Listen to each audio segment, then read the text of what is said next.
Knowing Dr. Martin Luther King has been a very, very instrument of my whole life. His entourage wanted him to do a little R&R, so the YMCA branch they brought him to was the one where I was the executive director.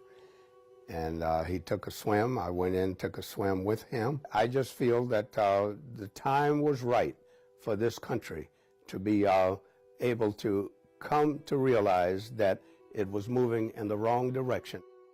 One of the reasons remembering Martin Luther King Day and remembering our past sufferings is to make sure that the next generation understands where we've come from. I'm from the city of Detroit, so I lived in Detroit, and there was a gentleman, I was across 8 Mile with my friends, and this gentleman said, "Don't belong across 8 Mile."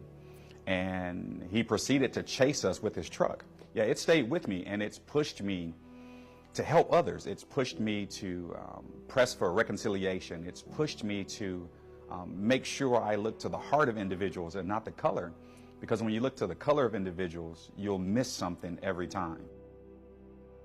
I've always told people that anytime you are pressing for change and anytime you are trying to get something done, civil conversations and civil dialogue goes a lot further than yelling and screaming.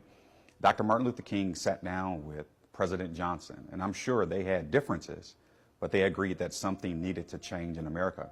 So even when you have a difference with someone, the best thing to do is have a civil conversation and a civil dialogue. I believe that has gotten lost today. Young children are all colorblind. They do not realize the color of another child because they're just playing with them and having fun and relating to them. What we're seeing now is a society that a very, very large majority of our public now wasn't even around when he came along. I think our society has come to a point that we recognize that racism is still alive and kicking, but we're doing more to counterpunch racism these days.